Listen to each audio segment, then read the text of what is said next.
So my buddy Scott texts me, and all it says is Brown to Brady, or Brady to Brown. I'm like, Brady to Brown? What are you talking? Are you trying to tell me that Antonio Brown's a Patriot?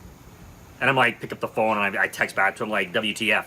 And he said, it just went down. Signed a $9 million contract, blah, blah, blah. The whole thing goes on. So I'm sure whoever watching this already knows that.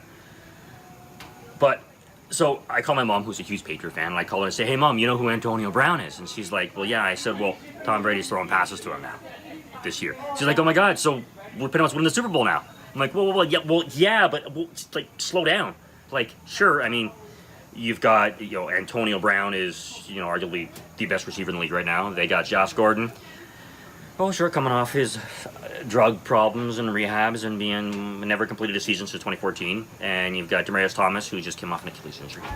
There's a good chance that by mid-season it could be just Julian Edelman left there. But think about it. The three of those guys taking down the field, taking the safeties with him, leaving that all in the open there in the middle there for Julian Edelman to just go doop, doop, doop, doop, picking up yards. Like poor Antonio Brown, how's he going to fit in? He's going to want 10 touches a game. It ain't going to happen. There's too many people to spread the ball to now. And they still got Sony Michel and James White, like one of the best backfields in football. Like, it's pretty much an undefeated season. So I'm talking to my mom on the phone and explaining it to her. I'm like, crap, I got to bet. I got to hang up. Click. I grab my phone. I pick up my Bet365 app because I'm thinking the Patriots were 11.5. If you remember a couple of videos ago, I was talking about that. 11.5, playing pretty good money to go over. If the odds makers haven't found out about this yet and it just happened, I could like surely get in and bet an over. They're not even on the board. Just gone. You can't bet them to win outright. You can't bet them to win the division. You can't bet them to go over under win totals. For now, they're just off the board, I guess, until they figure it out. How is that even fair? Isn't that supposed to be about getting knowledge early and getting in and making money? So, unless, Josh Gordon falls off the wagon and Antonio Brown is Antonio Brown and Bill gets sick of him and says, take a hike, kid. And Demaryius Thomas, Achilles bails out on him. They're going over 11.5 wins. I could want money. So not fair. But anyways, at the end of the day, I mean, if you're a football fan and you understand football, you look what that does to that offense. I mean, how can they lose? With the offense, they already had a top 10 offense. To combine with their top 3 defense, could this be the undefeated season? I'm not going to call it. Just saying. Anything can happen. It's a long season. It'll be exciting. I can flip my burger. I'll see you later.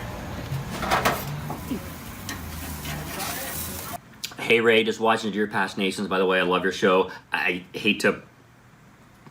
Anyways, you just said, I don't think he'll be ready to play Sunday. Now, I doubt that he'll be ready for the game tomorrow night to come play for the Patriots.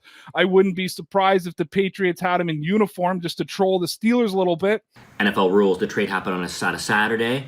The deal can't be finalized till the league until Monday morning, so he cannot even dress. He can't even go on. He can go to the sidelines as like a guest. He can get a guest pass. Like Brady can say, here, you're my guest for the day. You can come down to the field and stand and hang out and maybe bring a buddy and talk to his Pittsburgh Steelers friends. But that's the closest he can get to New England until Monday morning when the league finalizes it. Just an FYI. But hey, I love your show, man. You're awesome. Cheers. Some things I don't understand, and I know a lot of the laws of sport. So Antonio Brown gets fired. So he signed a $54 million contract over 3 years, $30 million of it guaranteed, give or take a couple hundreds of thousands here and there. So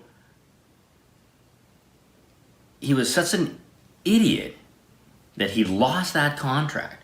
You're the best receiver in the world, NFL, whatever, North America. How do you?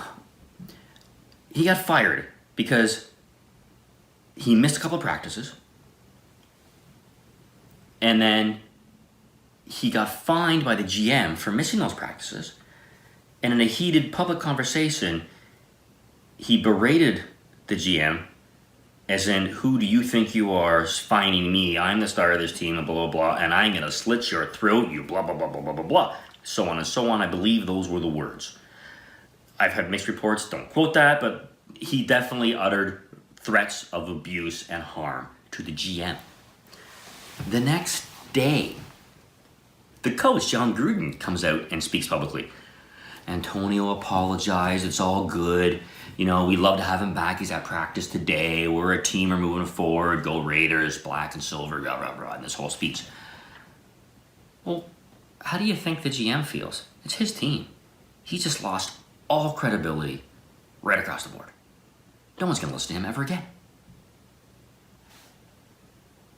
That night, Antonio Brown posts a video of his conversations on the phone with John Gruden, basically putting John Gruden publicly out, getting in between the GM and Antonio and backing Antonio, because obviously John Gruden's the coach. He wants to win football games, and you have a much better chance of winning a football game with Antonio Brown on your team. So he's throwing the GM under the bus, and Antonio Brown, like an idiot, posts this. The next day, lo and behold, he's fired. $54 million. Pew! See ya. Now he's got a 1-year, $9 million contract with the Patriots. So I wonder if that will change what I was saying about his attitude. Maybe he does realize now that he's got to change. Maybe he does realize he's got to prove something. Because he just lost $54 million because he was an idiot. Question is, will he learn?